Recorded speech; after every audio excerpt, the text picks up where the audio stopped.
looks like we lost you on stage, Justin, so you'll want to jump back on. There it is. Okay, can you hear me again? Sorry, I tried joining from my laptop, and I guess it kicked me off my iPad. So let me just kill my laptop. Okay, should I share my screen and we can get going? Yeah, sounds great. All right, and so if anyone wants to ask questions, exactly what is the procedure now that we're trying stages? Good question. We haven't really fully specified it. I think my preference would be that people ask the question in chat, at least, and I think that helps so that they have to kind of formulate their questions so that they're not fumbling through asking the question live. So they ask it in chat.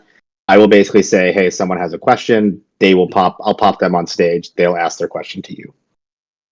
Okay, sounds great. And yeah, I won't be since the laptop thing was a fail. At least today, I won't be seeing the chat. So yeah, you'll have to. Sounds good. I will be responsible for tracking the chat. Okay, great. Well, thanks for setting this up. This seems like a great setup. So I'm excited to try it. And today we're going to be talking about multilinear, polynomials and what are called low degree extensions and multilinear Lagrange interpolation.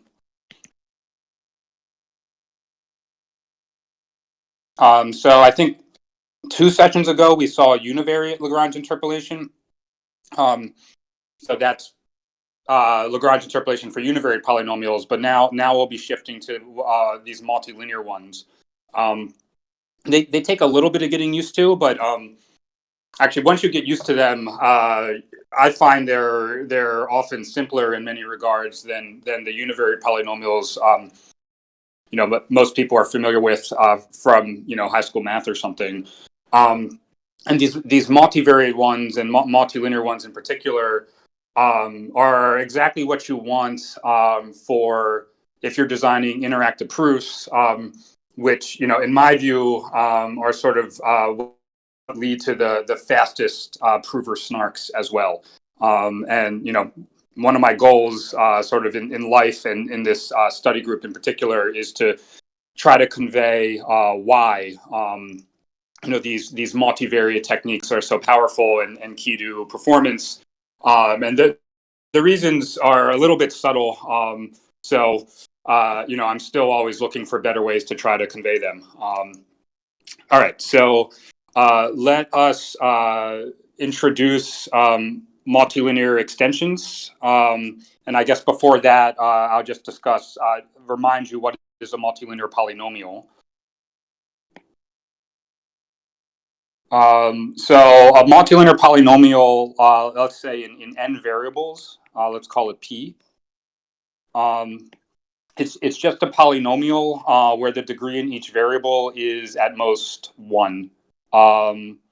So let's see, as an example, if P is like x1 times x2 plus 3x3 plus, I don't know, x1 times x3, here n is 3 variables, this would be multilinear, right? Because you just never see an exponent that's bigger than 1. If I were to make one of the exponents say 2, now it wouldn't be multilinear, and similarly, if I were to make it 5, that's also not multilinear. So multilinear means degree in each variable is at most 1.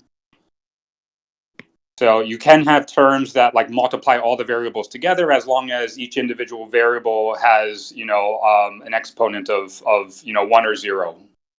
Okay, is 1 or 0. Okay. And what I want to say next, so let's talk about multilinear extensions. So suppose we have a function f. F is not a polynomial. F is just a function. So its domain is 0, 1 to the n, and its range, its outputs live in some field. Okay. something to mention is that like any field has, 0 or 1 as entries, are elements of any field. Right. So you can view 0, 1 to the n as like a very small subset of the field, to the n.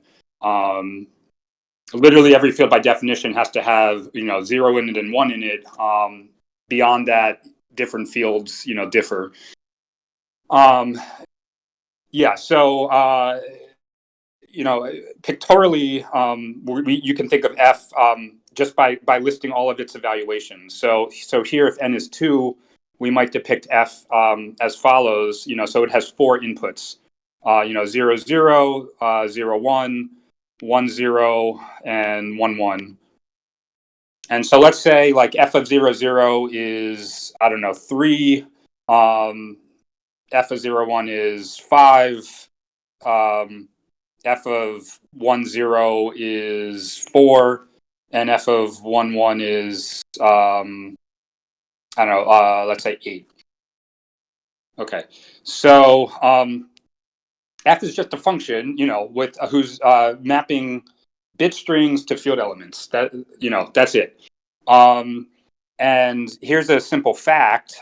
This fact is proved in the book, but I think I'm not going to cover the proof. Just take it for granted. So for any function f whose domain is 0, 1 to the n, and whose range is some finite field, there is a unique multilinear polynomial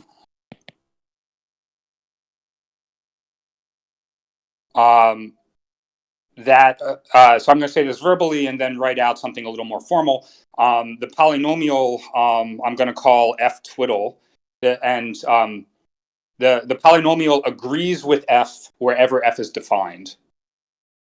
Okay, so that is, if you feed into f twiddle an input in 0, 1 to the n, you get out whatever f spits out. So f twiddle of x equals f of x for all x in 0, 1 to the n. Okay, now this is called a multilinear extension. F twiddle is called the multilinear extension of f, or MLE for short, multilinear extension. And it's called an extension because whereas the domain of f is 0, 1 to the n, f twiddle, since it's a polynomial defined over the field, you can evaluate f twiddle, outside of 0, 1. Right. So pictorially, if I move this picture of this, particular f down to get more space, so f itself only has 4 evaluations, but f twiddle, has domain size, field to the n, which in this case, when n is 2, that's field size squared for n equals 2. So think of a field that has size about 2 to the 128 or something. F has only 4 inputs, but f twiddle has 2 to the 256 inputs, right? So if you're going to draw f twiddle, like write down its entire list of evaluations, it's a vastly bigger square, hypercube of evaluations than f itself. You're moving from 0, 1 to the n to field to the n. And the top left corner, the top of the evaluations of f twiddle is exactly the evaluations of f. So that's why we call it an extension. It's sort of just like taking f and replacing it with a much bigger object, of which sort of a redundant encoding of f. You're like taking f, but then adding all sorts of other stuff on top of it. And because f twiddle is multilinear, it actually means if you sort of look along any row or column here, what you get is a line.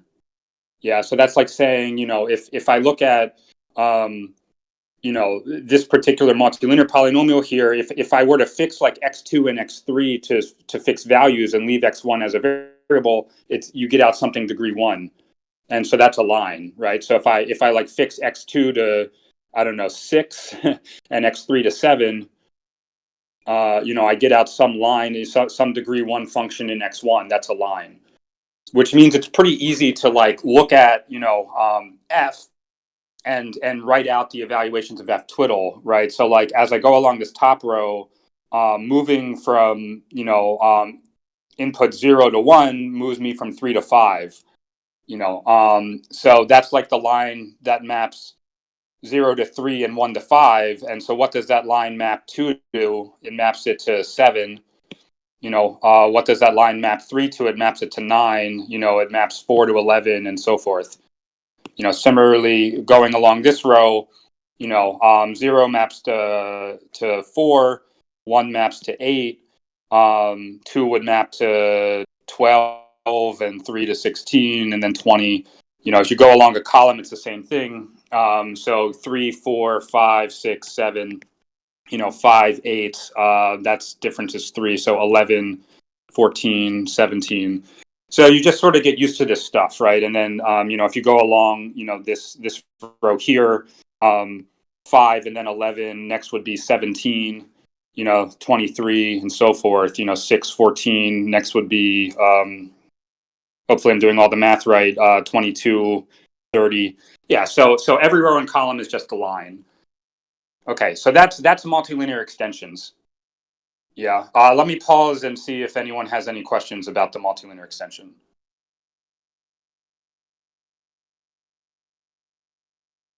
Okay, so this is like a multilinear analog of the fact that, if I give you, if I'm talking about univariate polynomials, and I give you sort of, if we're talking about degree n univariate polynomials, and I give you like what would be n plus 1 points, like x1 to let's say 0 maps to some value y0, 1 maps to y1, and n maps to yn. In univariate land, there exists a unique degree n polynomial with that behavior, such that f of I equals yi for I equals 0 to n. And so this is just the multilinear analog of that.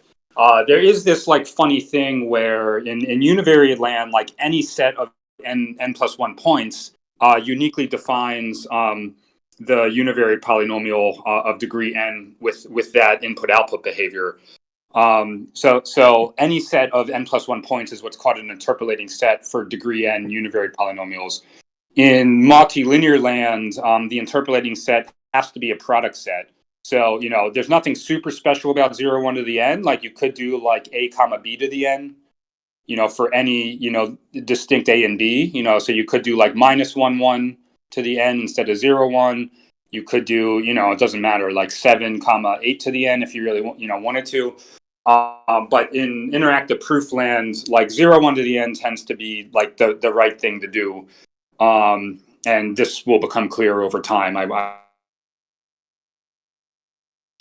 1, 1 to the n. I prefer 0, 1 to the n. Anyway, I'll just leave it at that right now. So that's multilinear extensions. Okay, I'll pause again. Any questions?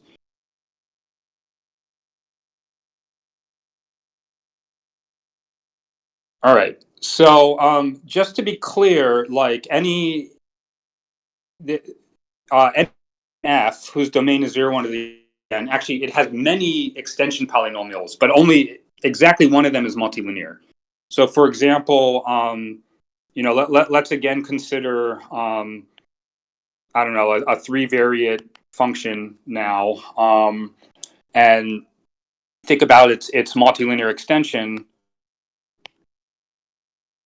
Okay, now imagine I take the multilinear extension and I add to it like x1 times 1 minus x1.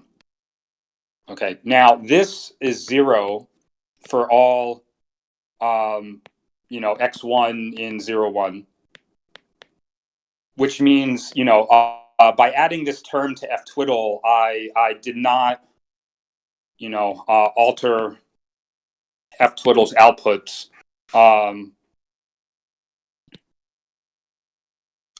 0, 1 to the n, right? So if I call this, I don't know, f hat of x1, x2, x3, so that is f hat of x equals f twiddle of x equals f of x if x is in 0, 1 to the n.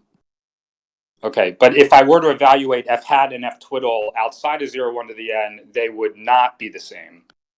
So f hat of x does not equal f twiddle of x, for almost all x, in the whole field.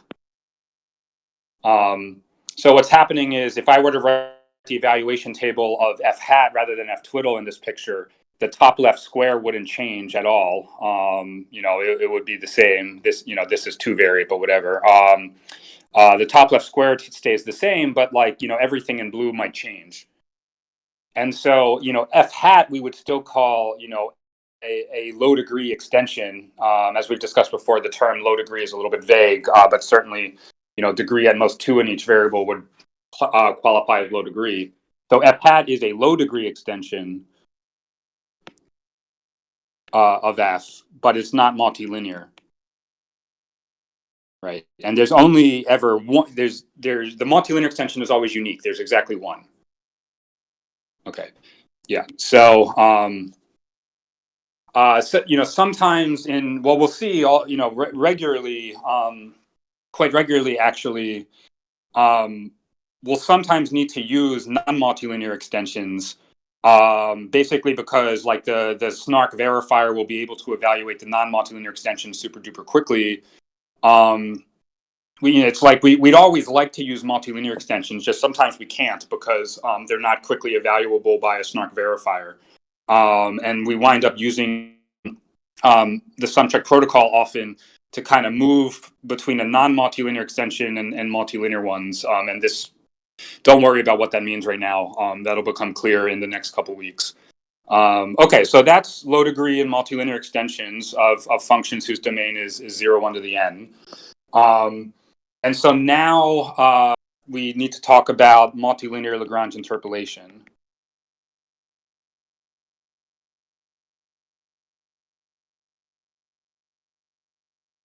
Okay, and here the problem is the following.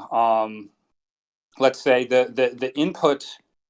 We want to give an efficient algorithm for something. So what is that algorithm trying to solve? Let's say the input to the algorithm is the list of all 2 to the n evaluations of some function f, whose domain is 0, 1 to the n.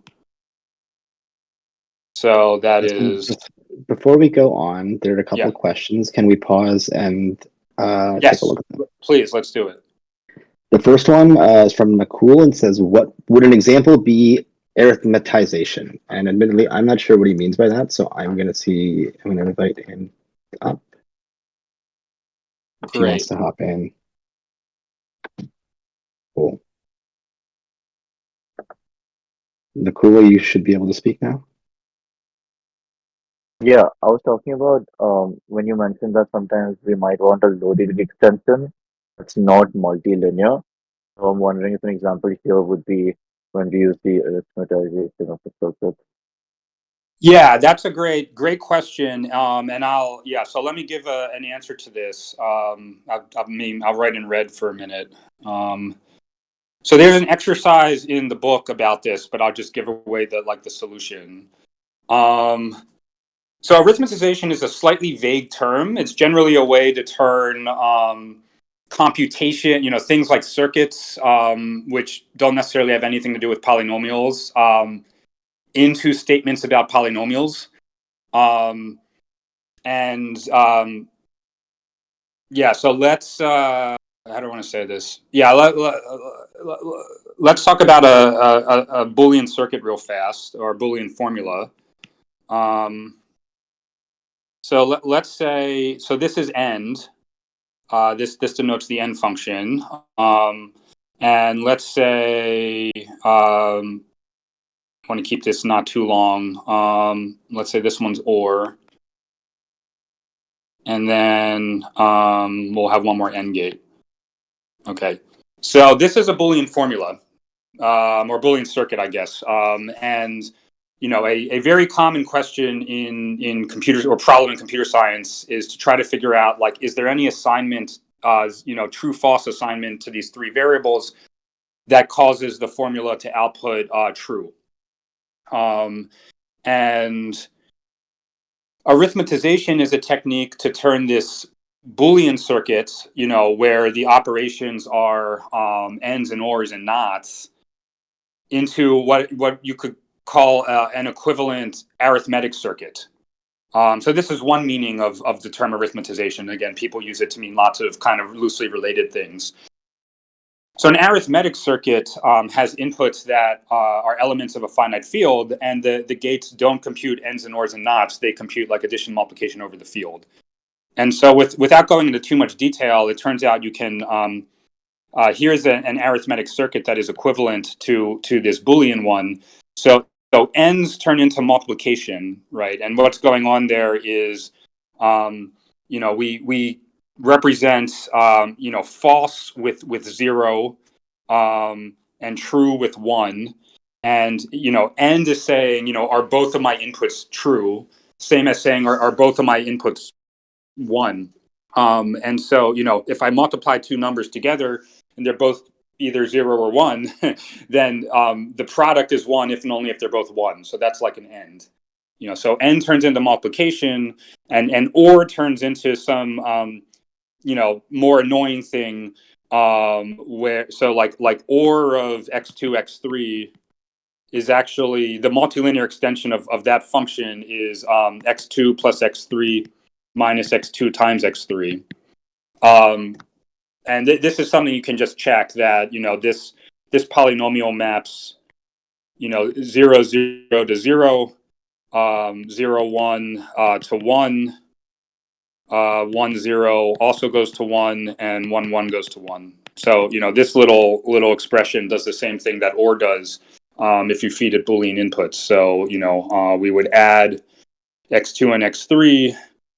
Sorry, x2, and we would then also multiply them together and then subtract the results from each other. And then finally, this AND gate at the end is multiplication. Okay, so I went through, a big song and dance, and what I got was an arithmetic circuit that, if you feed it an input in 0, 1 to the 3, spits out the same value that the Boolean circuit does. Okay, so this circuit, this arithmetic circuit, actually describes a univariate polynomial of what is its degree? Maybe this has degree 2, and this has degree. Sorry, it's a multivariate. It's a three-variate polynomial. I guess it has degree in each variable. Okay, I think.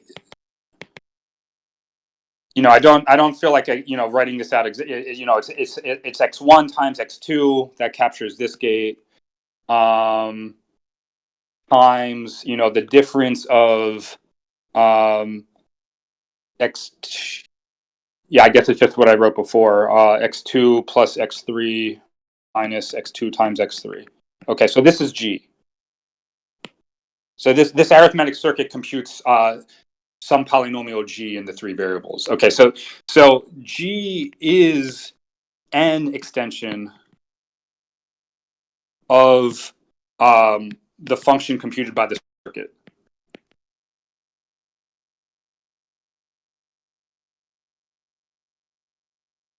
Yeah, that right. So like if I feed this polynomial any input in 0, 1 to the 3, it spits out the same thing that the circuit does on that input. Okay. But this polynomial, that the circuit computes is not multilinear.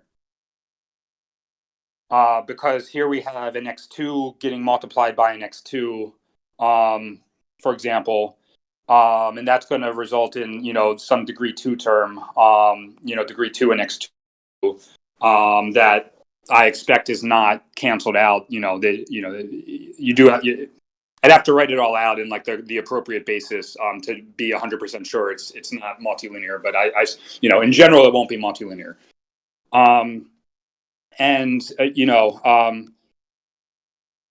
This polynomial G, the verifier can evaluate efficiently at a single point just by going, gate by gate through the circuit, right? So if I want to know like G of, R1, R2, R3, well, all I do is, this gate winds up computing R1 times R2.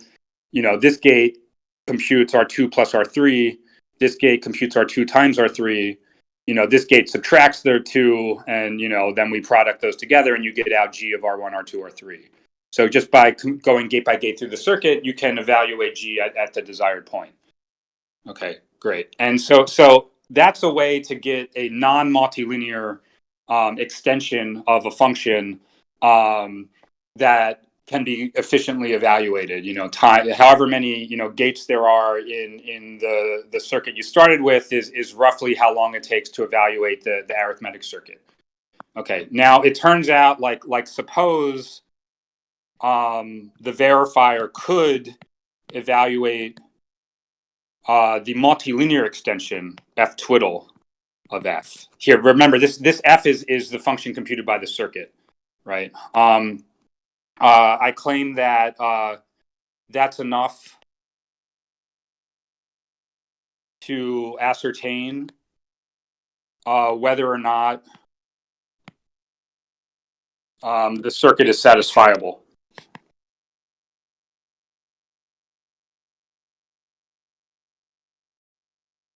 Okay, which we think this is an NP-hard problem. So what I'm saying is evaluating multilinear extensions really, really quickly is powerful enough is as hard as solving circuit SAT. Okay, and why is this? So if the circuit is not satisfiable, so if the circuit is unsatisfiable, so that is it maps all inputs x in 0, 1 to the n. In my example, n is 3. To 0. Then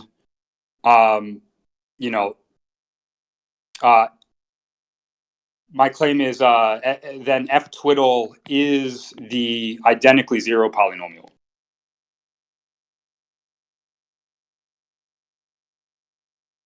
Okay, and this holds, just because multilinear extensions are unique, right? So if f maps everything in its domain 0, 1 to the n to 0, well, that is the same as what the all zeros polynomial does on that domain. The all zeros polynomial is obviously multilinear. It has degree 0 in each variable. Since multilinear extensions are unique, 0 must be the multilinear extension of f. Okay, which means to check if the circuit is satisfiable or not, I would just pick an R, at random from field to the n, and see if f twiddle of R is 0. And so if f is unsatisfiable, then indeed f twiddle of R will equal 0, because it'll be the f twiddle will be the all zeros polynomial. And if f is satisfiable, if the circuit is satisfiable, then f twiddle will not be the all zeros polynomial. And that means with overwhelming probability, if you evaluate it at a random point, it won't spit out 0, just by the short zip lemma or something. So that was a very, very long way of saying arithmetization is exactly the kind of example where you might wind up with a non-multilinear extension. And in fact, if the multilinear extension in this setting were efficiently evaluable, you'd actually be able to solve an NP-hard problem, efficiently, which we believe is impossible. So, that's very, very strong evidence that if you want an extension of this particular function, that is efficiently evaluable, you cannot use the multilinear one. You have to go to a higher degree one. Okay, so that was more of an answer than probably anyone expected, but you're slowly getting used to that. So follow-up questions about that explanation.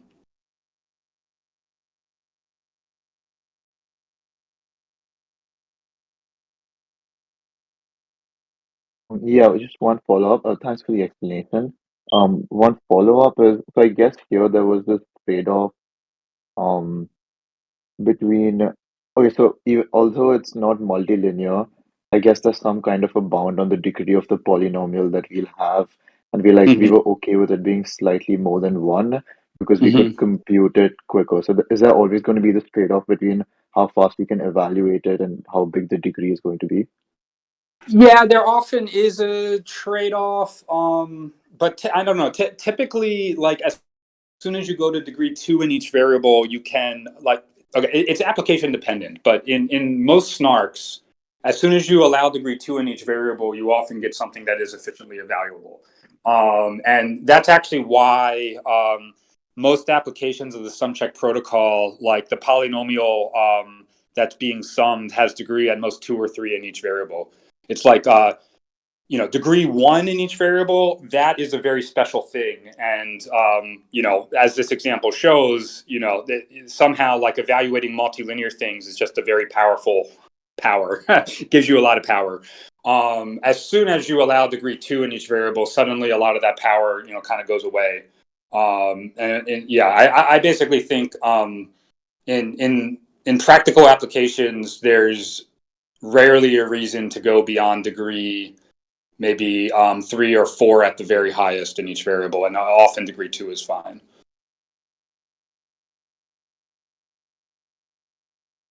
There's probably you Thank could sure, yeah, I'll stop right, yeah, I could say more, but I'll stop there. Yeah, there is so the degree of this G can be as much as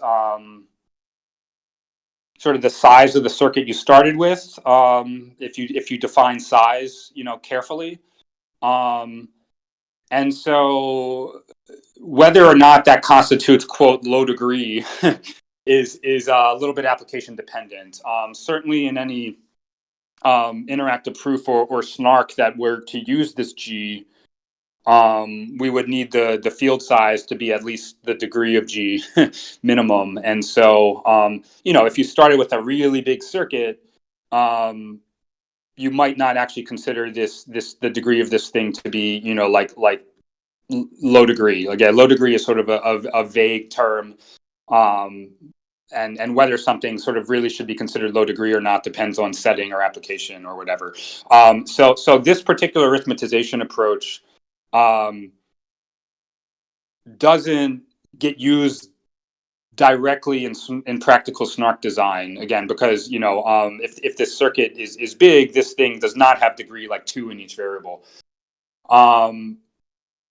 So what we would actually do in practical snark design is something like take this circuit and not use this G itself, but like kind of break the circuit into pieces, and the pieces are so simple that we can actually identify a degree 2 extension that we can use in each part of the protocol. But now the fact that we kind of broke the whole circuit into pieces means we need to kind of handle each piece one at a time.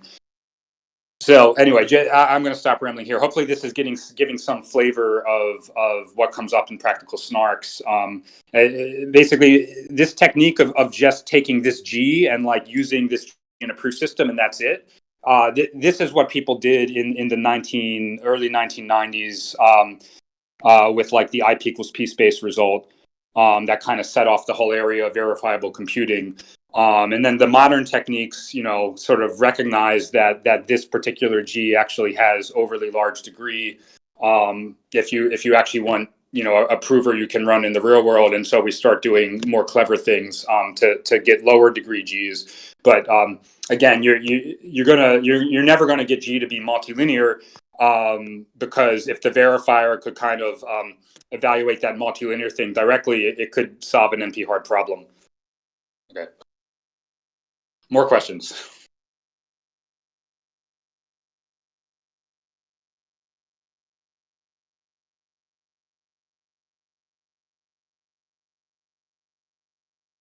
Was there a second question in the chat? Yes, I just invited him up to ask it. Okay.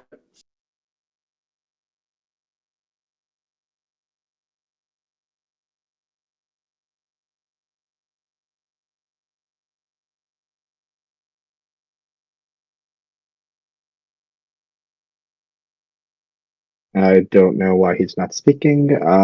I think the gist of his question was that, right, if we have a Sorry, non-multi... sorry, my go ahead. my mic was off, so maybe I will ask the question. So, as you defined it before, we have a function over the Boolean Q, so we get a multilinear extension. So my question is, because we get a multilinear extension, it means that polynomial of degree at most 1 in each variable. So my question was about if we start from, let's say, a general polynomial, not particularly multilinear, so we can get the function, but at this point over f to the n, how can we get the multilinear extension of a general polynomial? We have for example, polynomial at most degree 3 or 4, I don't know, in each variable, we get the function over the f over to the n. It's not the Boolean, but let's say we take b equal to the field, and we try to construct a multilinear polynomial extension for this polynomial. I don't know if it is possible. I think the short because answer there is is that, there is a problem with the cost. I think the short answer is that you can take once you have your polynomial defined, the values on the 0, 1 to the n, you get a single multilinear polynomial out of that. However, there are lots of polynomials that meet that same set of points. There's only a single multilinear one of them. So you could start out with your degree 10 polynomial, but once you restrict it to those points and you extrapolate to the multilinear, you get a single multilinear. Yeah, and another way of saying that is if you give me a function that's defined over the whole field, in general, that function might be a very, very high degree polynomial, and any multilinear polynomial might differ at a lot of points from that function, right? You only get you're only guaranteed to get agreement with some multilinear polynomial if you only pay attention to 0, 1 to the n. Sort of a related point is, let's say I care about 0, 1, 2 to the n, rather than 0, 1 to the n. Then you can. This is still an interpolating set, but no longer for multilinear things. So there is a unique polynomial of degree at most 2 in each variable.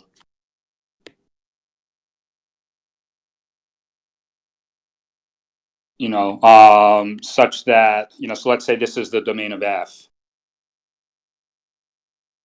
such that, let's call that, I don't know, p, such that p of x equals f of x for all x in this domain. Right. So in general, there's really a spectrum between univariate and multilinear. And univariate is multilinear. It's like doing this general thing where n equals 1, and so the size of the interpolating set is 0 is n plus 1. So if n equals 1, we have univariate interpolation. But in general, if you have 0, 1 up to k, to the t, right? then you're talking about t-variate polynomials. It's an interpolating set of t-variate polynomials, degree at most k in each variable. K plus 1, maybe. K. Yeah. And similarly, like in SNARK design, you can often get certain trade-offs. There's like a spectrum of trade-offs between like, number of rounds of the protocol before you apply Fiat-Shamir, and proof size or prover time or something. And so like 0, 1 to the n so multilinear and univariate are two extremes of this trade-off curve. And, there are intermediate points, which most people have not really explored that carefully. But every so often you'll see a paper that looks at something like this. You'll see a paper that uses, like 0, 1 up to square root n to the 2 or something. People will talk about like, quote, bivariate sum check. And this is basically what they'd be using. So, every so often you will see a paper that is not at either extreme, but rather somewhere in the middle. Great. Well, okay. Other questions? Thank you. Thank you Yeah. very much. Thank you.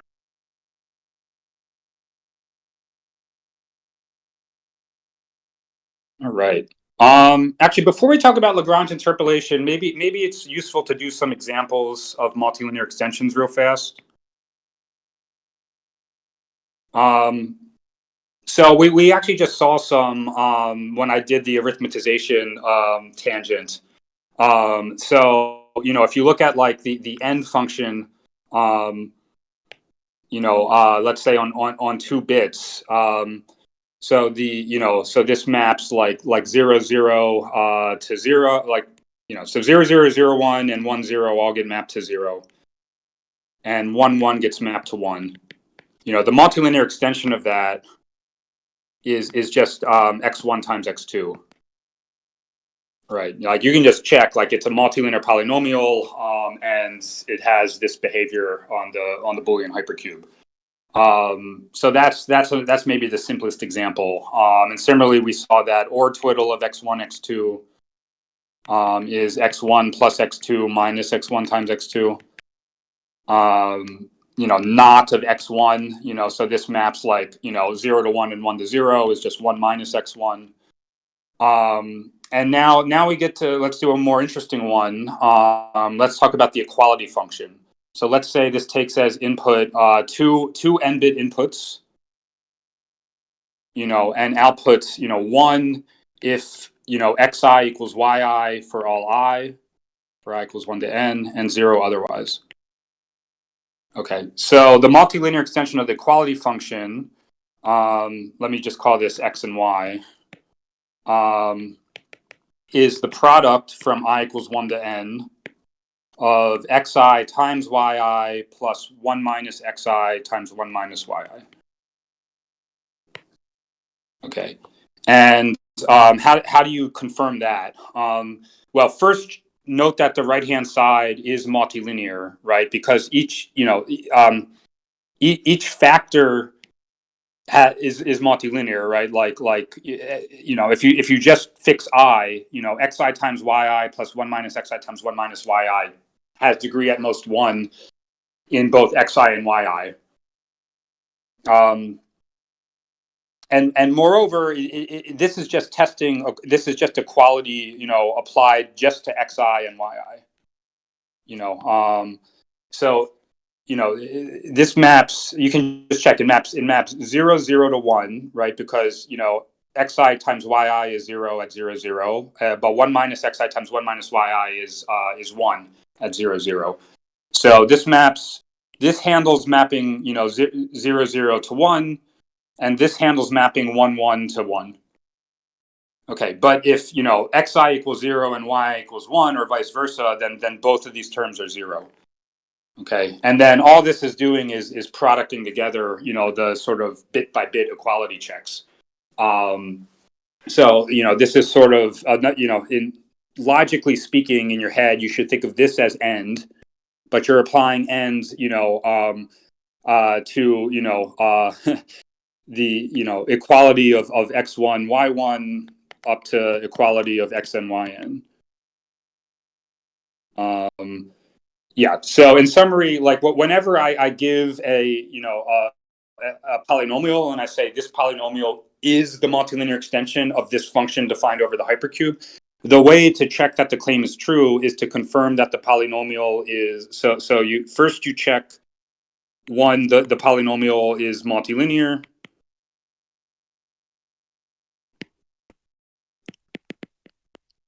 And two, the polynomial, if it's p, the polynomial p agrees with the function over the Boolean hypercube, which is the domain that the function we're trying to take the MLE of is defined.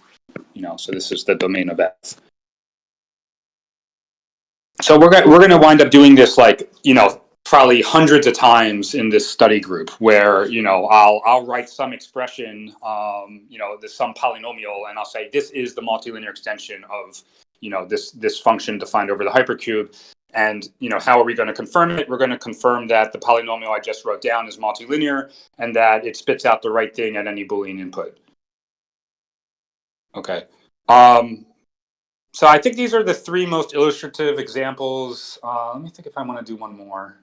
I am going to do one more. Let me pause here, see if anyone wants to ask any question. I'll do one final example if there aren't any. I think we have one question. Okay. Suvi, do you want to just hop up on stage and ask a question if it's about this?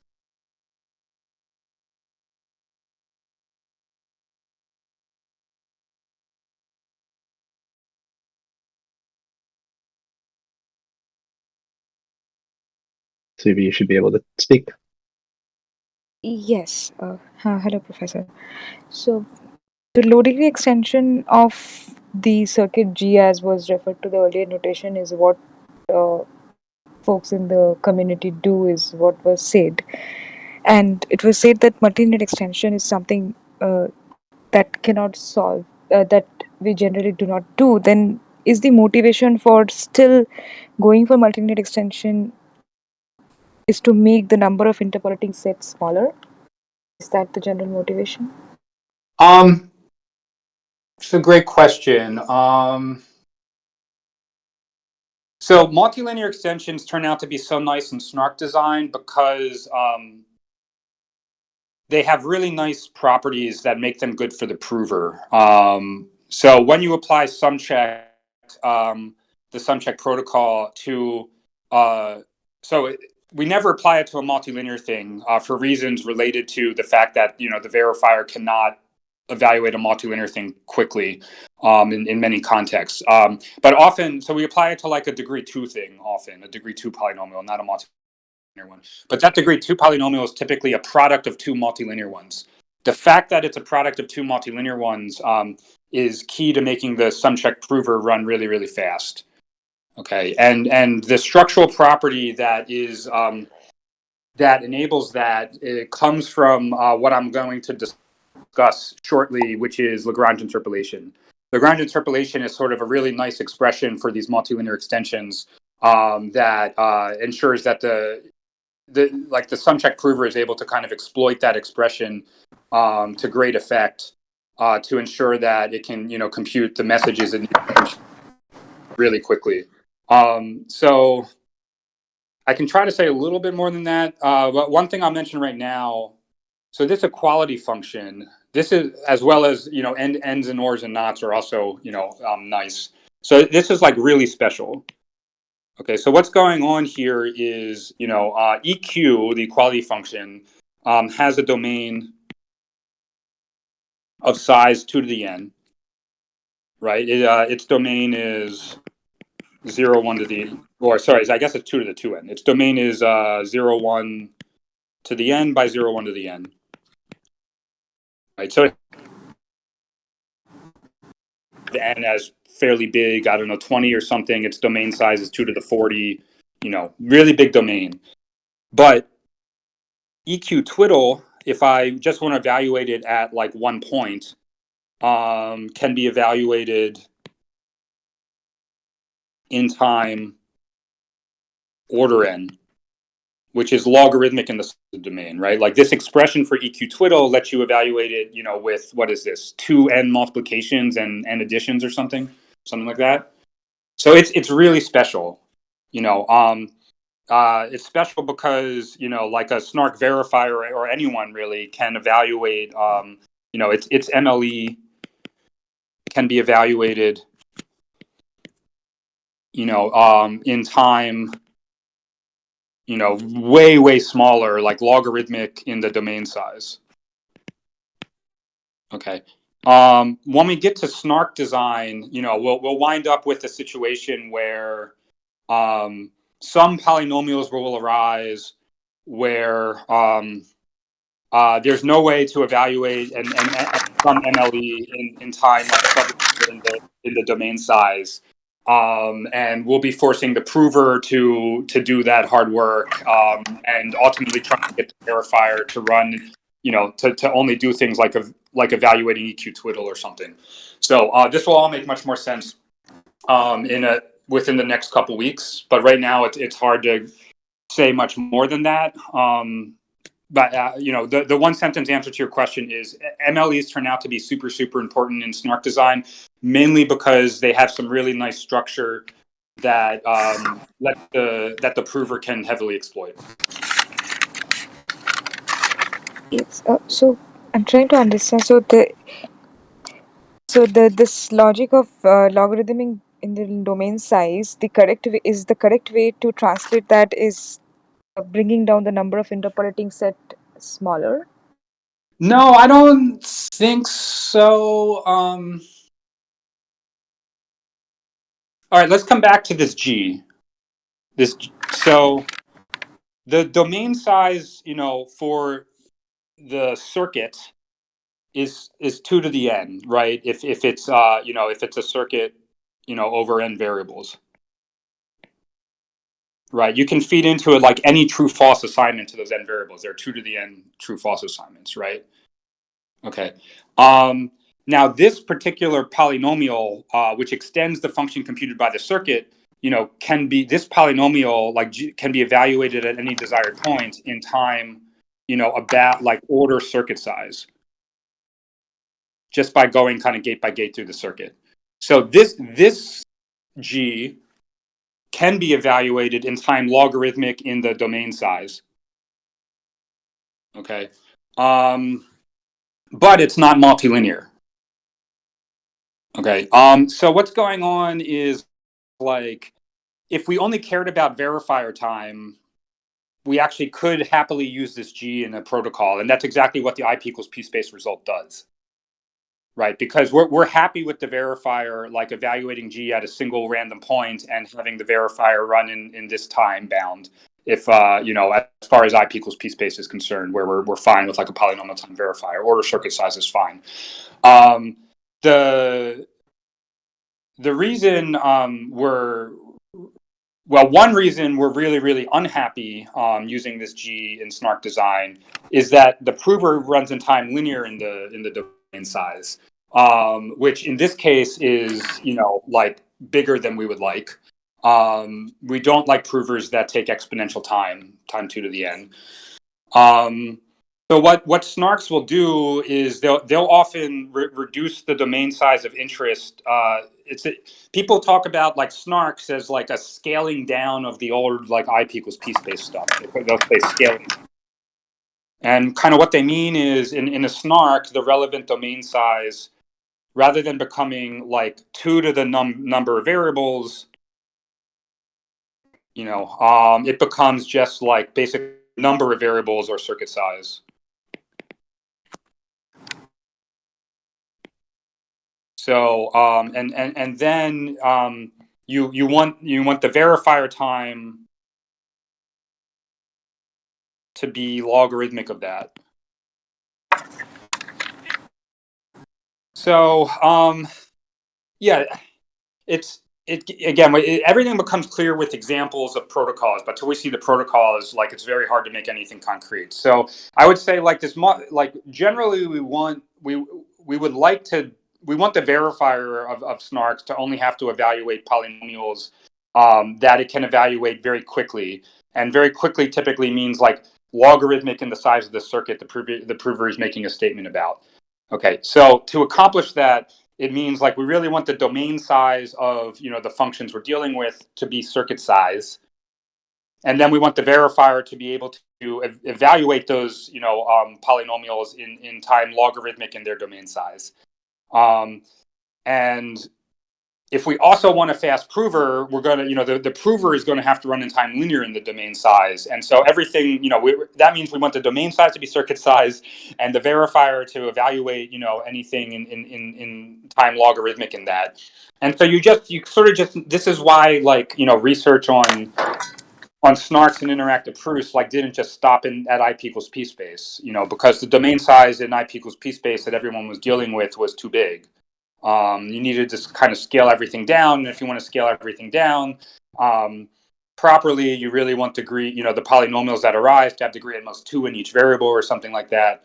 That's probably the most color I can give at this point. But anyway, specifically multilinear extensions rather than higher degree extensions, they are the nicest, mainly because they let the sum check prover do a lot of really nice algorithmic things to run fast. And that, again, we're going to get to that in the next couple of weeks, but it's just very hard to say more than that right now.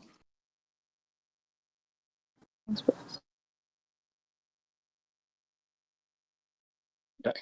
Other questions?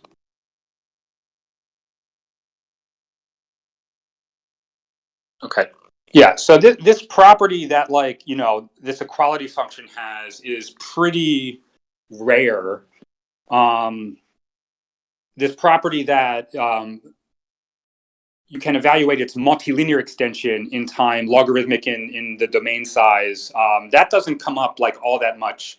But it does come up. And that when it does come up, it's a very powerful thing.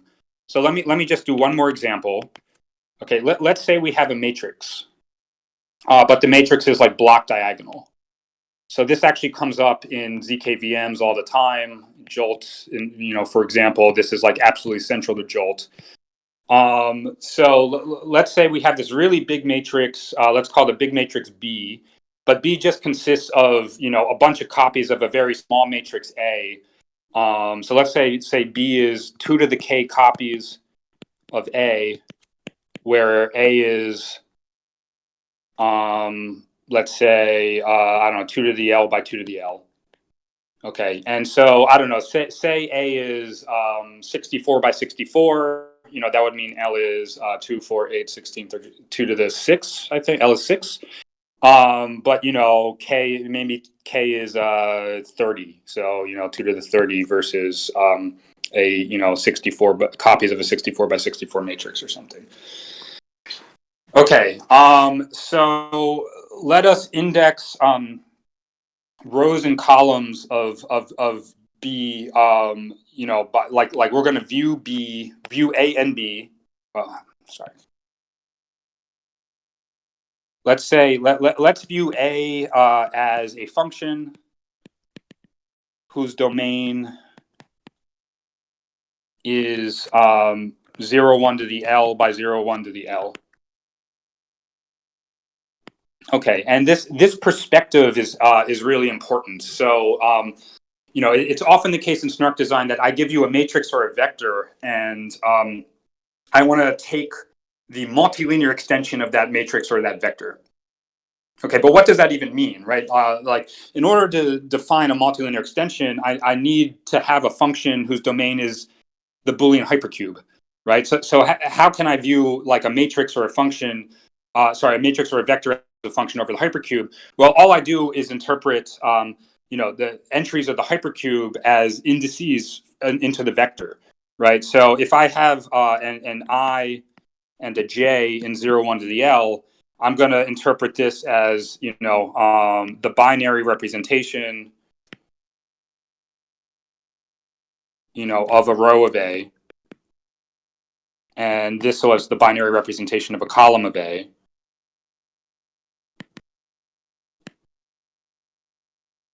And I'm going to overload notation here. So I'm going to define Aij here, I and J are in 0, 1 to the L, as the ijth entry of A, where here they're like, row and column.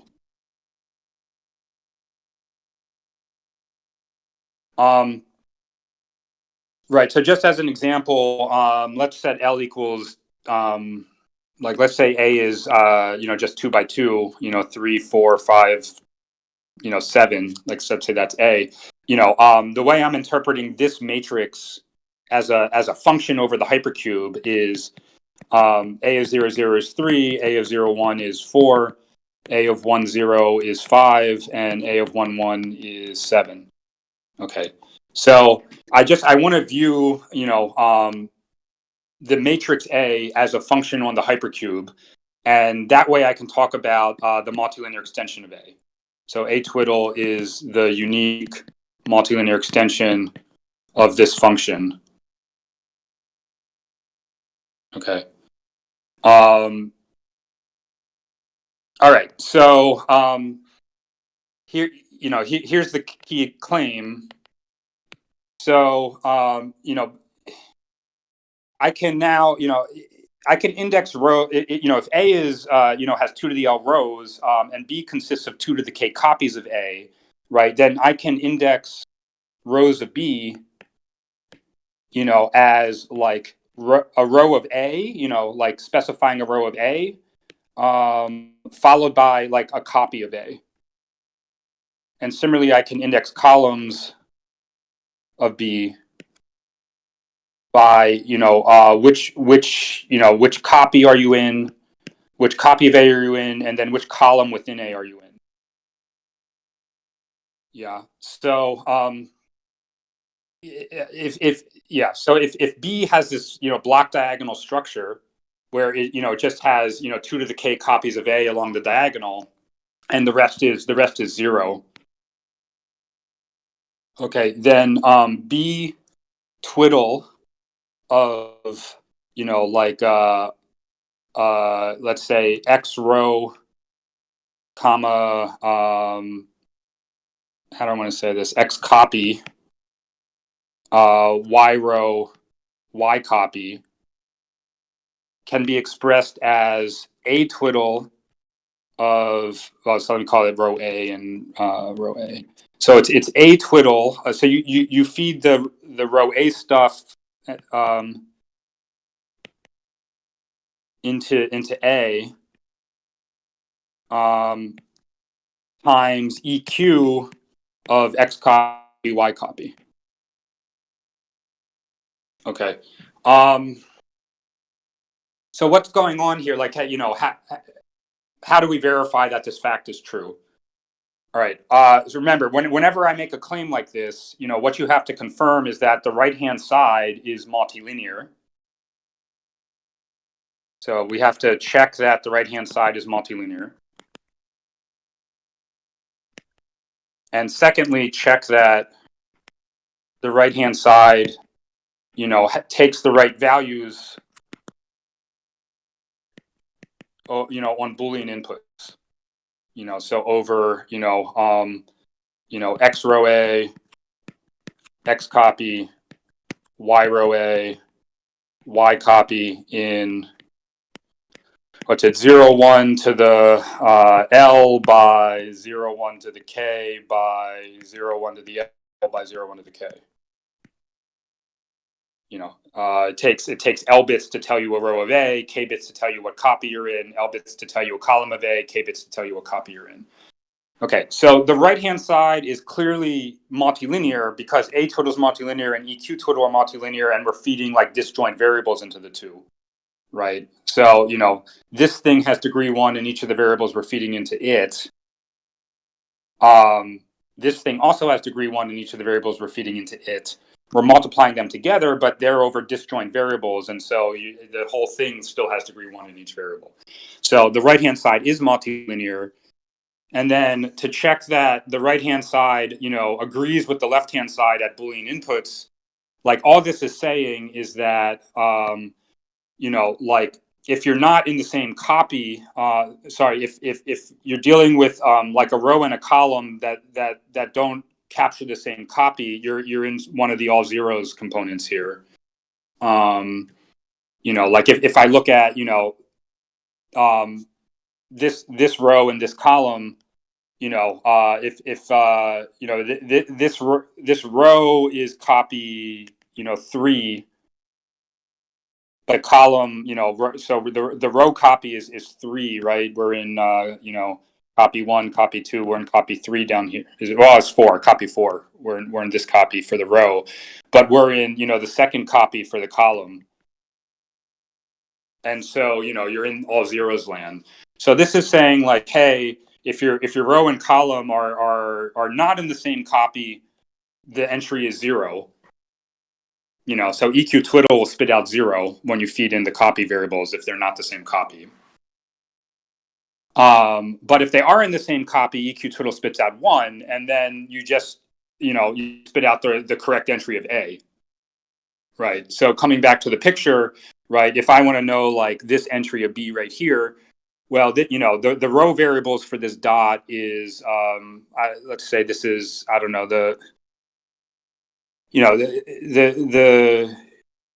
this would be copy 2 of A, and the row would be 1 and the column is 0. So the row is 1 and the copy is, 1, 0.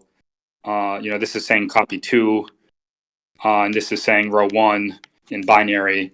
And the column for this dot would be, what is it again? Copy 2, which is 1, 0 in binary, and column 1. So, so column 1 of copy 2. Yeah. And so you get this nice expression. So B is like a huge matrix, but of course, it's not much is happening in B. B has billions of entries because there's billions of copies of A in it. But like, everything is 0 except for the, if you're, along the diagonal.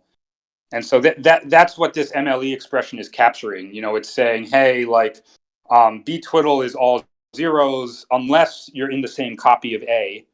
If you are in the same copy of A, the row is in the, the row and column, match up in terms of what copy of A they're referencing. Then we're just dealing with A here. Okay, and so this is a super important fact that comes up over and over again in SNARKs for what I call uniform computation. So that means any ZKVM, any time you're doing the same computation over and over again, any data parallel thing, you when you're doing the same thing over and over again, the same simple thing over and over and over again, right? If you do it for 1 billion times, you wind up with like 1 billion copies of the same little thing. And, that this is the kind of matrix that arises in such SNARKs. And so the fact that a verifier can actually run in time, proportional to the small thing, right? And the big thing, kind of gets captured just by this equality function, which can be evaluated very quickly in time logarithmic in the number of copies, is really, really important. So that is the last example. If it didn't make a ton of sense to you, hopefully you got the gestalt, the gist, and it helps to see this sort of thing multiple times. Okay, let me pause there, see if anyone wants to ask any questions.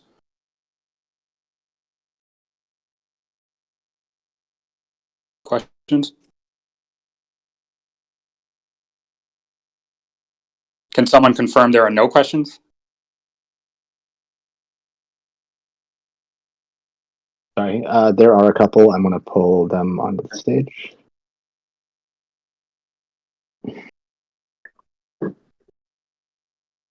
Hi, can you hear me? Yep. Hi, yeah, sorry.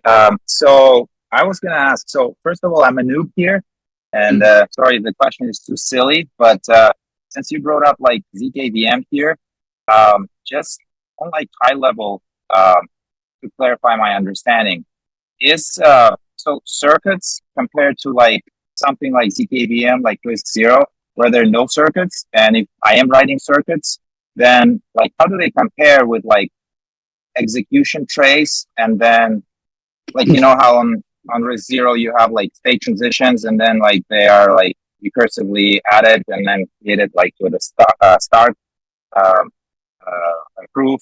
Then how do circuits compare here?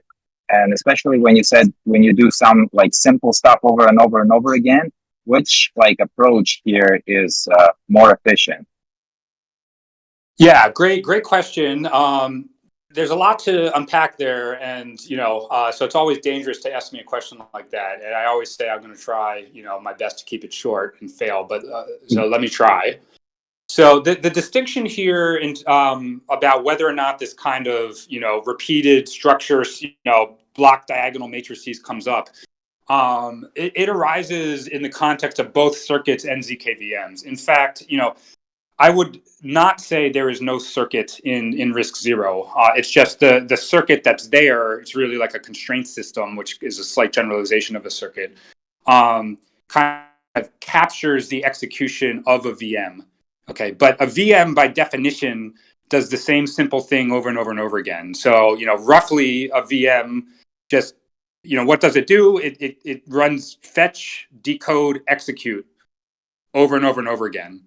Every cycle of the CPU of the VM, like that's what you read the program counter, you figure out like what that means in terms of which primitive instruction should be executed next, and then you execute the instruction.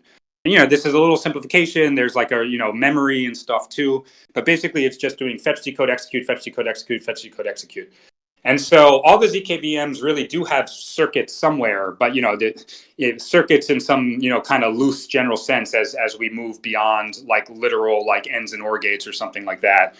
And then if you actually look at what those circuits are, it's like the same little circuit that just does like this little circuit would be fetch, decode, execute, like capturing one cycle of the VM, and then we would there'd be one copy of the circuit for every cycle. So if you run the risk, like a RISC-V program for 1 billion cycles, which people today consider to be a lot of cycles, but is really, in the scheme of things, like very little, like your laptop would run that in under a second, you'd have 2 to 30 copies of like the fetch, decode, execute circuit. And so what I would say is,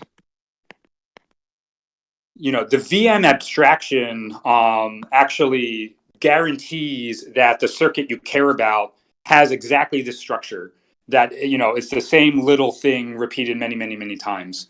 And so that's exactly why this sort of situation is so important. It lets the verifier time sort of be mostly independent of the number of copies, that is the number of cycles the VM ran for, and really just proportional to like the complexity of one cycle of the VM. RISC-V is like a pretty simple VM in the scheme of things, and so the circuit capturing one cycle of it doesn't have to be all that complicated. In fact, in Jolt, this quote circuit involves just like 40 constraints and like 80 variables or something. Now, Jolt is doing a lot of work outside of the traditional constraints, and it pushes it into lookups. So this sounds a little more impressive than it is. But yeah, so there's, to wrap this up. Hopefully, everything's been relatively coherent so far. Your question is a really, really important one, and one that I think there's a lot of confusion about still. There's this issue where, some constraints or circuits, some circuits are uniform, which roughly means they kind of do the same simple thing over and over.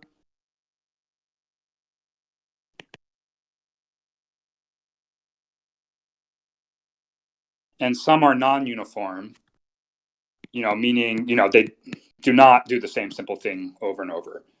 Okay, and different snarks are targeted at different settings here, and so I'm going to just spend 1 minute on this because I think it's really important. But so things like Planck, Marlin, Growth 16, they were basically designed for the non-uniform case, so they can handle like any circuit, and which is good. On the other hand, their costs like do not really get better unless you like modify them in certain ways.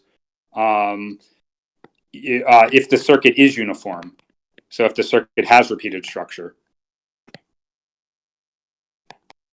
Okay.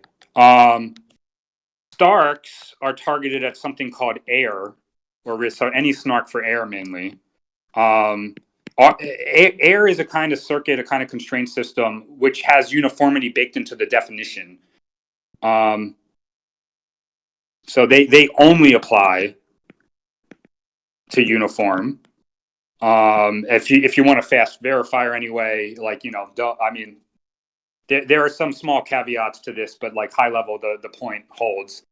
And then most sum check based snarks, like Spartan, or for example, they sort of, have like two modes, one for uniform and one for non-uniform.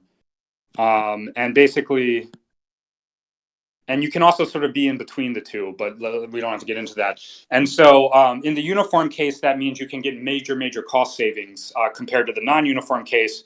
But, but you're still able to handle non-uniform circuits if that's what you're handed. Okay. And so, I think to a reasonably large extent, the view that like Starks are sort of faster than like, Planck and Gross 16. A lot of that is really just coming from them leveraging uniformity in a way that Planck, Marlin, and Gross 16 were not really designed to leverage. Okay. It's a very multi-dimensional design space, snarks, right? So there's like, hashing commitment schemes versus elliptic curves and all sorts of other stuff. So, if you ever focus on like just one dimension of the design space, you're of course, hiding a lot of complexity and nuances. But roughly speak, like this uniform versus non-uniform dimension, people just generally seem a little bit confused about.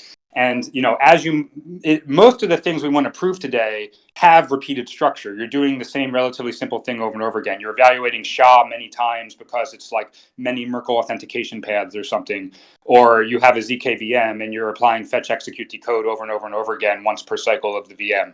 And so, any setting where you have that repeated structure, you really shouldn't use, at least if you care about prover time, like Planck, Marlin, or Gross 16 directly.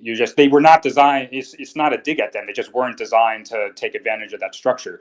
And so, yeah, that's why a big part of why you see Starks and these sum check based snarks getting more and more popular.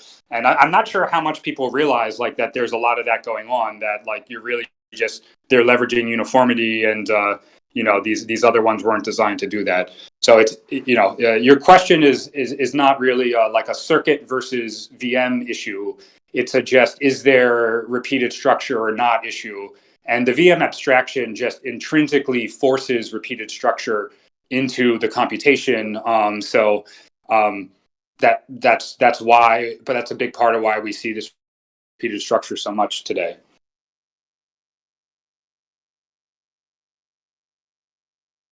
There were a couple more questions. I've got two people who are invited to come up stage. So Nakul, if you can hear this and you want to hop up. And if not, Build. So Build's question was, Nakul, you should be invited. You should have the option to come on stage.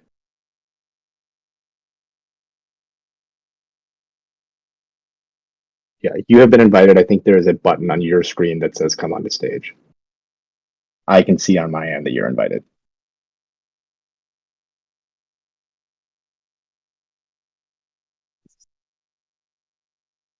Okay, I'm going to pass along Build's question first. So isn't an execution trace just a different representation of a circuit where every memory register change is basically a circuit gate or a constraint?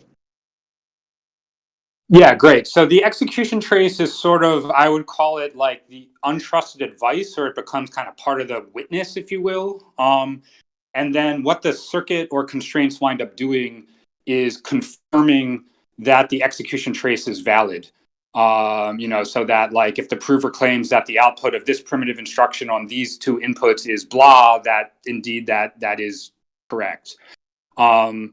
And so, yeah, I mean, like the circuits or constraint systems that implement ZKVMs, they tend to look like this. So, you have the prover like commits to an execution trace, what's claimed to be an execution trace for the VM, and the circuit kind of, so this is like everything that happened at cycle 1.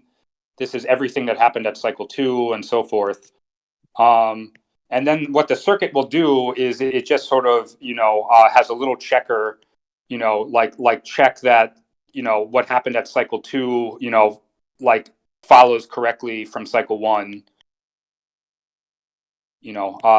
Check in general that, cycle I, what the execution trace happens at cycle I, like happened correctly, based on whatever the state of the machine was, after cycle I minus 1.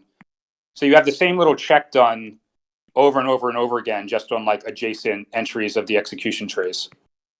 Sorry, so I should, these are, so yeah, so the picture got gross because I'm bad at this, but like, so you just have like, a simple checker, one per cycle. And if you look, if you're dealing with like an actual constraint system, this literally becomes what the constraints look like. Like this is just checking cycle 1, this is checking cycle 2, this is checking cycle 3, and maybe there's a little bit of overlap because like cycles 1 and 2 get checked together, and 2 and 3 or something. So maybe the actual picture is like there's they half overlap in the a little bit or something, but close enough to just being block diagonal. Does that make sense?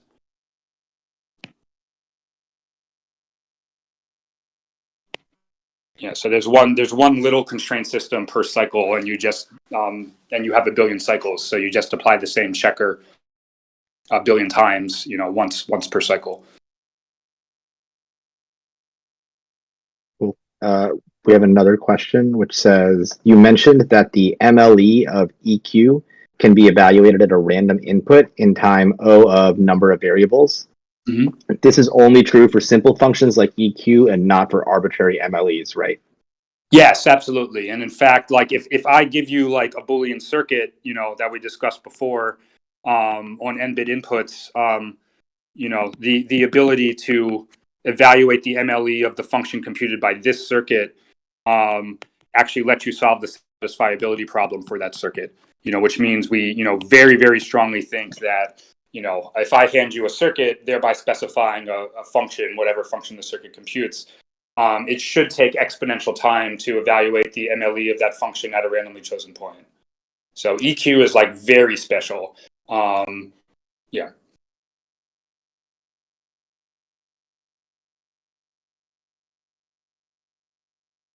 I think he might have a follow-up that he's typing, but for now so the question is, evaluating an arbitrary MLE in polynomial time implies NP in BPP. I don't know what much of that means. Yes, essentially. So like if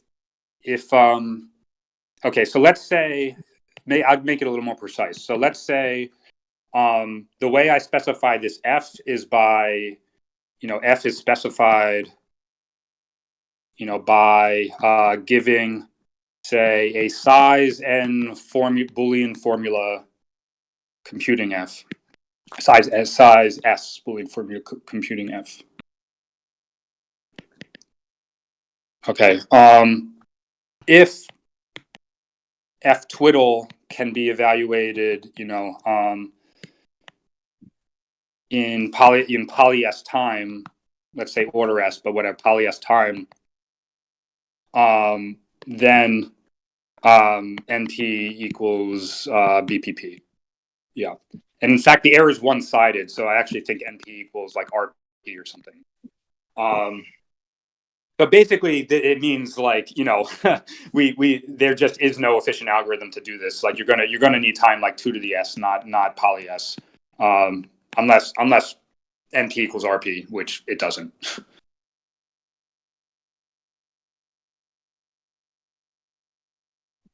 Great, yeah. So EQ is super duper special.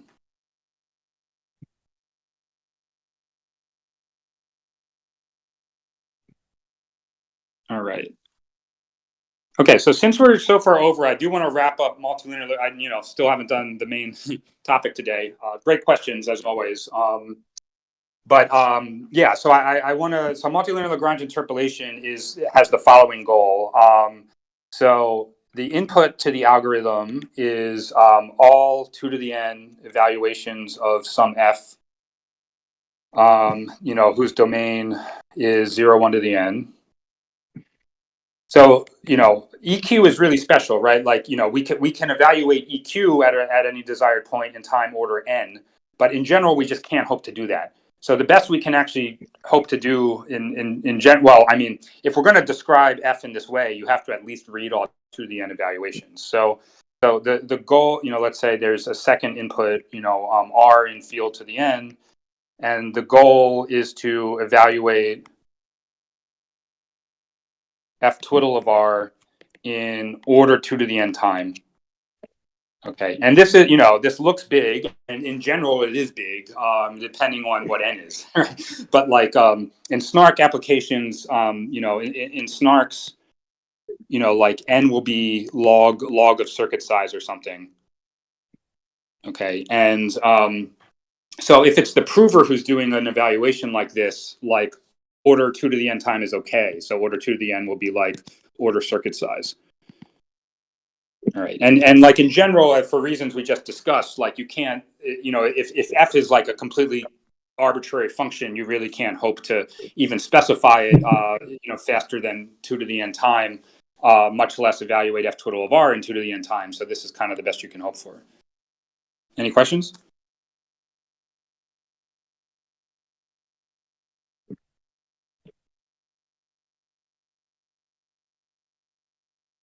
So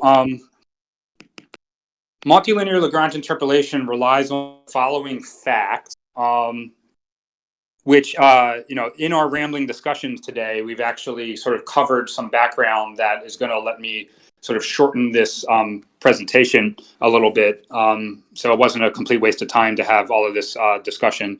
So for any f, f, whose domain is 0, 1 to the n, and whose range is some field, f twiddle of x can be written as follows. So, let's say f twiddle of r. So sum over, let's say y in 0, 1 to the n of f of y times eq twiddle of r comma y. Okay. So let's prove this. Again, whenever I make a claim like this, it's the same thing every time. Make sure the right-hand side is multilinear, and confirm that it has the right evaluations over, Boolean inputs. So let's start with the right-hand side being multilinear. Well, this is just because this holds because EQ twiddle is multilinear, so it has degree 1 in each variable of y.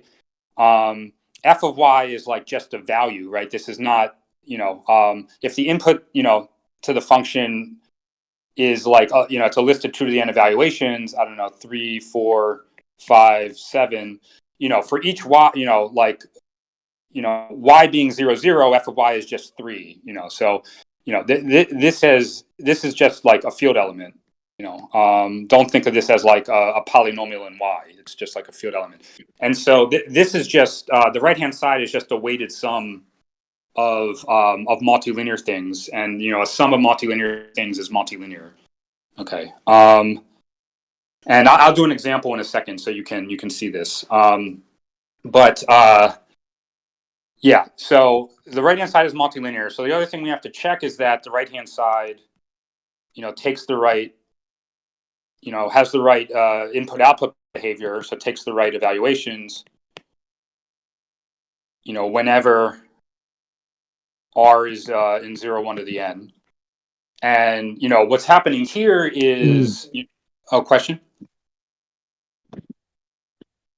No questions? Okay. So what's happening here is if r is in 0, 1 to the n, this equality function will just kill every... for every y that is not equal to r, this equality function will spit out 0.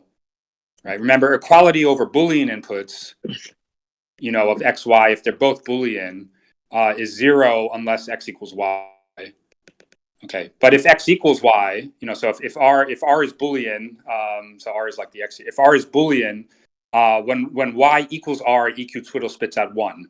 So that'll be the one term of the sum that is not killed by EQ twiddle, and there we have 1 times f of y, which again f of y for this one term y equals r. So you spit out f of r. Okay, so this is what the same sort of thing that happened in univariate Lagrange interpolation. The univariate Lagrange basis, kind of each basis polynomial picked out exactly one element of the interpolating set. Each equality polynomial here is, there's 1 per y. Each equality polynomial is picking out exactly one element of the interpolating set, and then spits out, for that one element you spit out 1, and then you multiply by the desired evaluation at that element. Okay, questions? Hi, Professor. I had a quick question motivation for MLE as opposed to the higher degree circuits is prover time linear in the domain size, as was stated. Then I'm a little confused about how this repetitive substructure A view that was just presented, this observation, how does it formally help the prover as opposed to the higher degree circuit technique? Yeah, so what's going to happen, these equality polynomials are super nice. So not only can they be evaluated, very quickly by anyone, verifier or prover, but they also have this really nice structure going way back up when I defined that, when I gave an expression for them here. So they operate 1 bit at a time, so, they check, does xi equal yi, and it's just a product of the results. Okay, so in sum check based snarks, in each round of sum check winds up kind of fixing another variable I to a random value. Okay, and for higher degree extensions, so you often have the situation where, I don't want to say this, you might have a function, let's say that's evaluates to 0 almost everywhere. It would call it sparse or something. There's only very few inputs where it doesn't evaluate to 0. But that when you look at it only over Boolean inputs, right? So it evaluates to 0 at almost all Boolean inputs, but if you evaluate it at a random input in the whole field, it tends to be non-zero, right? Okay, and then so in the sum check protocol, each round another variable gets fixed to a random field element. Okay, so in general, in non-multilinear, when you're dealing with non-multilinear things, as soon as you fix even one variable to a random field element, you might totally lose sparsity, right? So maybe I need a picture here. So say this is 0, 1 to the n. And say, f is mostly zeros, and, it's just got a handful of points where it's non-zero everywhere. So these 3 dots, it evaluates something non-zero, and everywhere else it's 0. So in general, if I look at a non-multilinear extension of f, it might be the case that if I feed in, a random field element for the first variable, and then, so x prime, let's say, is in 0, 1 to the n minus 1, but R1 is in the whole field, it might be that you wind up with, so the domain of this G, ranging over all x prime is half the size of this original domain. So it could be, so now we have G's domain 0, 1 to the n minus 1. And it could be that this whole, G is defined over the whole field, but we're only paying attention to 0, 1. So it could be this whole, over the whole hypercube, G is non-zero. Okay, but the multilinear thing often still has the property that it's very sparse. And the reason is basically this winds up happening because EQ twiddle has this variable by variable structure, so that if I this will all become much clearer in the coming weeks, but it goes one variable at a time. And the point is like only one factor in this product needs to be 0 to make the whole product 0. Okay, so it could be, so if I fix one variable to be outside of the hypercube, I might cause, the first term in this product to become some crazy field element. But all of the other terms in the products have basically been unaffected. And so the sparsity kind of remains. You still keep the sparsity because you wind up, even after round 1, you still, are only caring about inputs to the remaining variables that are Boolean. So that's the sort of thing that makes multilinear polynomials so good for SNARK design. This sort of variable by variable structure in them means like even as you start replacing some variables with random field elements, so that now you have to worry about how polynomials behave when those variables are not in 0, 1 anymore. You still maintain the structure coming from the remaining variables that kind of are still we only care about Boolean values for the remaining variables. So that's what's happening. That's why multilinear things really matter in SNARK design. It's very hard to see this the details until we just see the protocols.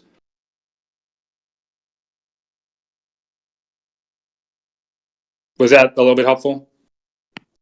So, the prover staying linear in the domain size has something to do with the sparsity of the matrix and not. So, I'm a little bit. Yeah. So in some contexts, yes. In other contexts, I'm trying to think. Yeah, okay. So in some contexts, absolutely. In some contexts, you're dealing with with sparsity, and this is exactly what's going on. In other contexts, if you use non-multilinear things, you could still get a prover that's like quasi-linear time, but it's so like sum check proceeds in if you want to do a sum over 0, 1 to the n of some n-varied polynomial, that's what sum check does. We haven't seen sum check yet, but we will soon. Sum check has n rounds. Okay, and if for any g, not just multilinear ones, the prover in sum check at worst needs to evaluate g at 2 to the n points in each round. Okay, so and in fact, it's actually the number of points that we sum over halves in each round. So it's 2 to the n minus I points in round I. But whatever. Let's just say 2 to the n in each round. Okay, so you don't need multilinear to get so P can always run in time, like order 2 to the n times time to evaluate G at 1 point. Okay, and often even with non-multilinear extensions, like this is like order 2 to the n times n or something, depends. But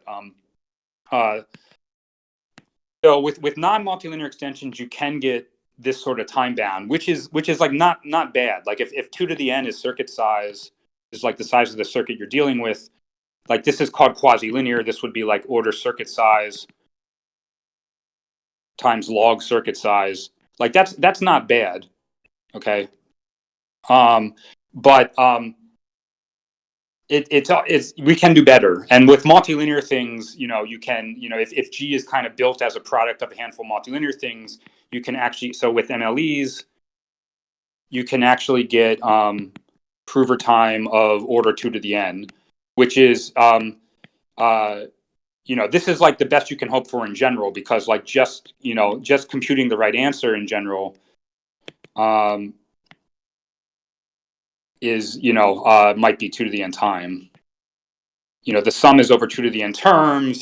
Just evaluate if there's one term per gate in the circuit, just evaluating the gates in the circuit gate by gate takes 2 to the n time. And so, yeah, I mean, the benefits of MLEs, it depends. Like in settings where G is really sparse, meaning over the hypercube it evaluates to 0 at almost all points, the benefits of MLEs is enormous. Okay, in settings where G is not sparse, the benefits of MLEs are smaller, but still like really, really do matter. They might be like 1 log factor or 2 log factors or something like that. Is that a little helpful? Yes, sir. Certainly is. Thank you. Great. So a very prescient question, and again, the more prescient the question, the harder it is to answer before we start seeing some of these protocols, the details of them. Okay, more questions?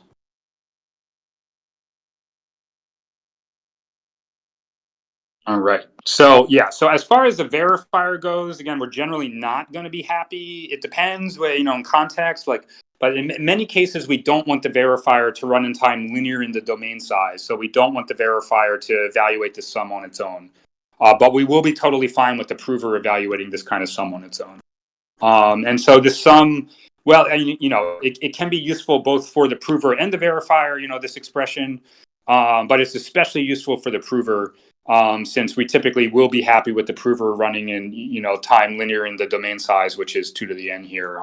That domain size is often circuit size. So n would be log circuit size, 2 to the n is circuit size. Okay, so this is just a fact. And then, so multilinear Lagrange interpolation, multilinear Lagrange interpolation. That term could just sometimes it just refers literally to this expression. Okay, but I sort of framed it as an algorithm, so it's like a fast algorithm. That given as input, the f of y for y over 0 1 to the n for all y and 0 1 to the n. So that is given every coefficient in the sum.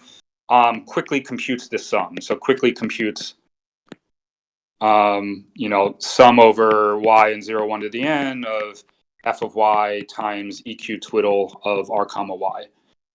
Okay. And, because eq twiddle can be evaluated at any point in order n time, like trivially, like the trivial algorithm,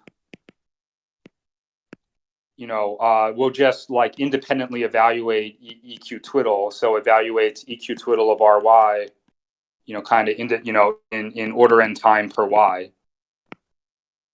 Okay, and so that runs in order n log n, 2 to the n times n time. Which is if the input size to this algorithm is 2 to the n. So if I call the input size. So if input size is, if I denote it, by n, capital N, which is 2 to little n, this is, the same as order capital N log capital N. So that's the best you can hope for up to the log factor. And the algorithm, the downside is the log factor, which actually does matter in practice. Like that log factor can easily be 20 or 30 or something in practice. The benefit is the algorithm actually doesn't care what order the f of y's are presented in, and can kind of process each f of y as soon as it sees it, and then it no longer cares what f of y is because it sort of handled the yth term of the sum and it's just free to move on. So this algorithm has a nice property that we call streaming, but don't worry about it. And then so there are algorithms that run in time, that actually do run in linear time. Linear in the size of the input here, which is capital N, with 2 to the little n. So that run in order capital N time. And the most popular one, what it does is it, so one way to do this. So it's due to a paper of Vu and others called Allspice from 2013. But it's a very simple observation, and it is that you don't have to evaluate, all the EQ twiddle polynomials independently. right? So maybe I won't go through the details now because we're over time, but like there is a way to compute, EQ twiddle of r comma, all zeros. Well, up to EQ twiddle of r comma all ones. So that is, all 2 to the n,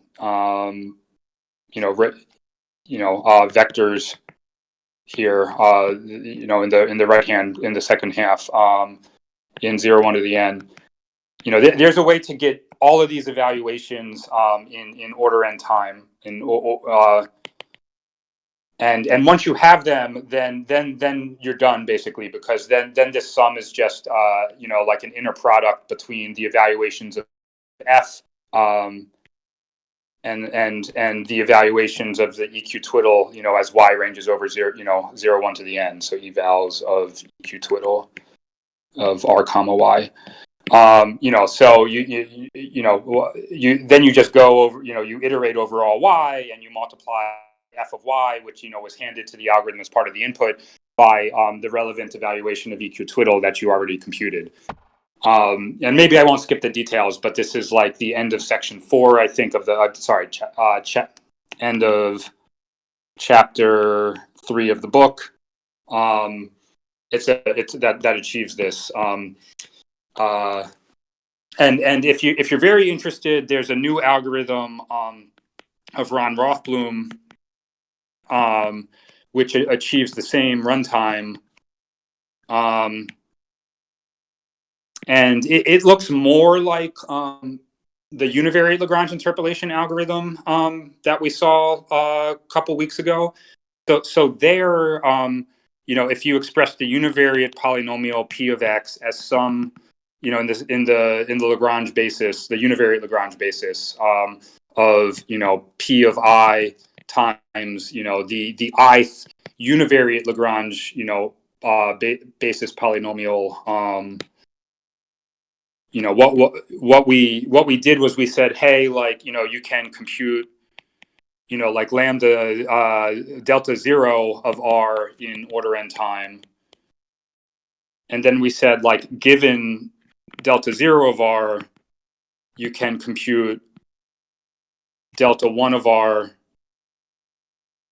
in roughly constant time. There was like some nuisance about inverting something not being constant time, but don't worry about it. And then, in general, given delta I of r, you can compute delta I plus 1 of r in constant time. So you sort of spend linear work just to get the first Lagrange basis polynomial in the univariate setting evaluated at r.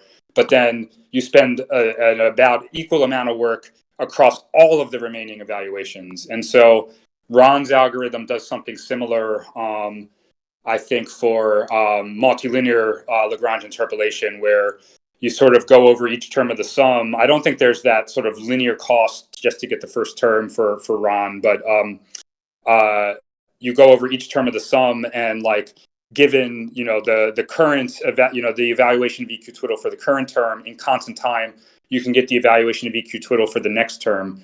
And in that way, you go like one term after the next, spending constant time to figure out what the next term's EQ twiddle evaluation is. And so the last thing I'll say today is the multilinear Lagrange basis. So that is the polynomials. So I call it like chi y of r. So this is the yth like multilinear Lagrange basis polynomial.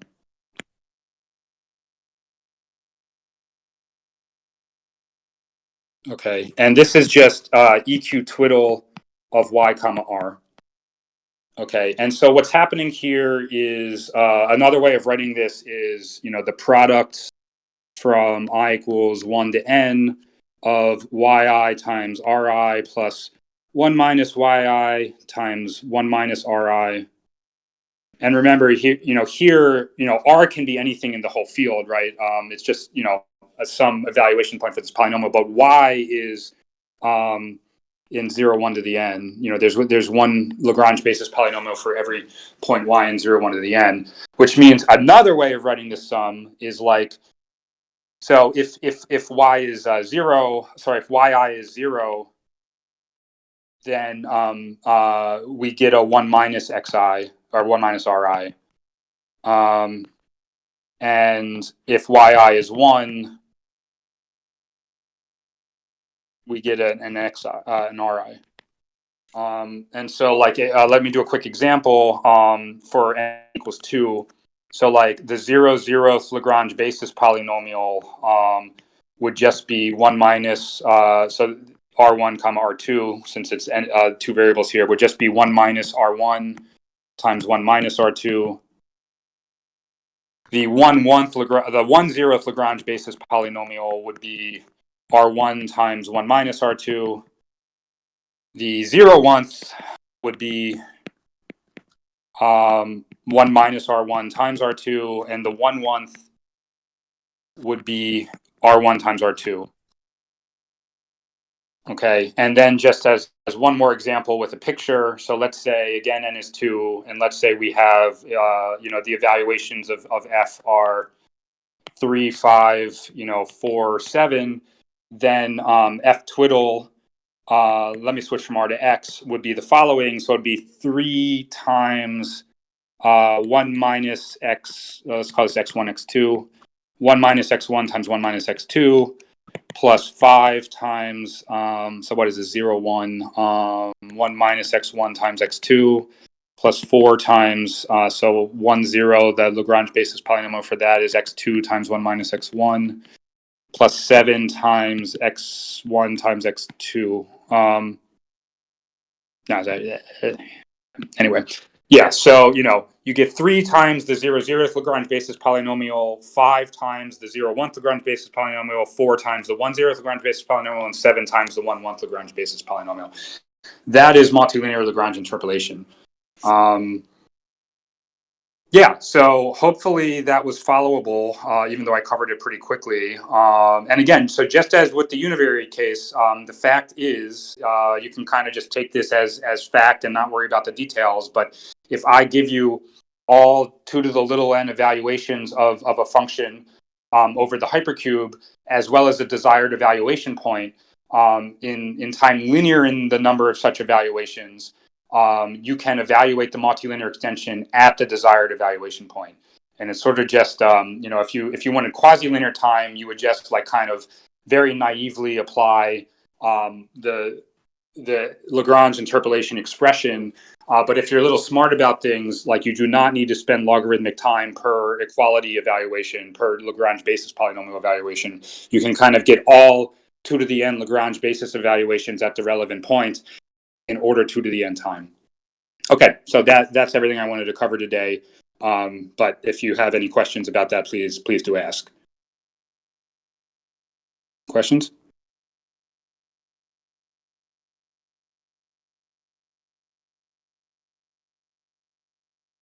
I'm not seeing any questions in the chat. And I have one request to speak. I'll let him up.